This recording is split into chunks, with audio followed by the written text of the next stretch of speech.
Em jogo movimentado, o Flamengo fez valer a vantagem, segurou o empate por 0-0 com o Fluminense e foi à final do Campeonato Carioca. A partida aconteceu neste sábado, em dia de forte calor no Maracanã. As finais do Campeonato Carioca estão marcadas para 2 domingos. O primeiro jogo será no dia 31 de março, após a parada para a data FIFA. O segundo e decisivo confronto acontece em 7 de abril. O adversário será Vasco ou Nova Iguaçu. A polêmica do jogo ficou por conta do gol anulado do Flamengo. Pedro marcou ainda no primeiro tempo, mas o árbitro Wagner Nascimento Magalhães viu falta na origem do lance após análise pelo VAR. O Flamengo tinha vencido o primeiro jogo por 2-0. O rubro-negro também contou com a vantagem do empate por ter ficado em primeiro lugar na Taça Guanabara. O Flu entrou em campo remendado, sem Cano, Ganso, Thiago Santos suspenso, Samuel Xavier, Marlon e Douglas Costa. Fernando Diniz inovou com Marquinhos na lateral direita. Já o Fla recuperou todos a tempo e teve força máxima para o clássico. O Flu soma 13 clássicos sem vencer. A última vitória foi justamente contra o Fla na final do Carioca do ano passado. O próximo jogo fora o estadual é a estreia na Libertadores. O sorteio dos adversários acontece nesta segunda-feira. A fase de grupos está marcada para começar no dia 3 de abril. O Brasileirão começa no dia 13 de abril. A torcida do Fla fez o mosaico antes de o jogo começar. Os rubro-negros eram maioria na arquibancada. Os tricolores não lotaram no setor exclusivo. Foram 56.261 presentes no total. Os rubro-negros entoaram um canto homofóbico uma vez no final do clássico. O telão do Maracanã mostrou uma mensagem pedindo para que isso não aconteça. Como foi o jogo, o primeiro tempo foi bastante intenso. O Fluminense foi quem levou as chances mais perigosas ao gol do rival, mas falhou na tomada de decisão na hora de finalizar. O time de Fernando Diniz foi mais dominante no início e no fim da etapa inicial. O Flamengo passou a sobressair depois dos 15 minutos e também assustou, mas não marcou. A arbitragem foi alvo de reclamações dos dois lados e não foi boa. Wagner Nascimento Magalhães parou muito o jogo e foi pressionado no lance do gol de Pedro em contra-ataque do Flamengo. O árbitro marcou falta de Luiz Araújo na origem do lance, mas foi cercado por atletas dos dois times, inclusive por Diniz. Ele chegou a sair do VAR e retornou segundos depois para mais uma olhada antes da decisão. Enquanto analisava, os times faziam quase um túnel em volta para cobrar. O juiz estava no lance, não entendi muito bem o que aconteceu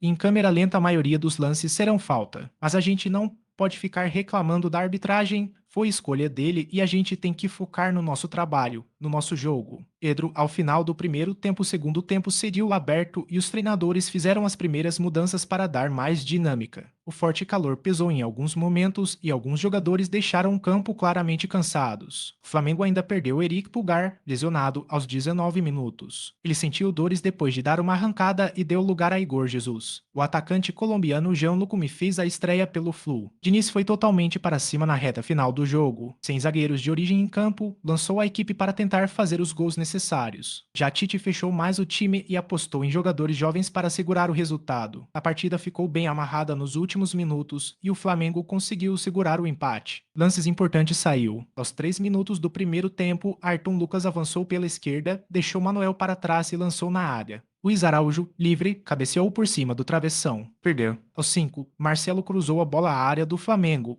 Keno desviou e a bola sobrou para Renato Augusto. O meia arriscou uma bicicleta, mas a bola saiu. Cavou. Aos 27, Pulgar desarmou Keno no ataque e deu para Luiz Araújo. O atacante foi pela direita e achou Pedro na área. O centroavante girou e chutou, mas Fábio espalmou para tirar. Não valeu. Aos 30, Arrascaeta deu na área e Pedro chegou livre para mandar no fundo do gol. O VAR chamou e o árbitro marcou um falta de Luiz Araújo em Keno na origem da jogada. Para fora. Aos 35, na falta marcada após a revisão do lance, Marcelo bateu colocado, mas mandou para fora do gol. Isso, amigo. Aos 41, Luiz Araújo recebeu um lançamento, driblou Marcelo e avançou para a área. Ele arriscou o chute de longe, mas mandou direto na arquibancada, muito perto.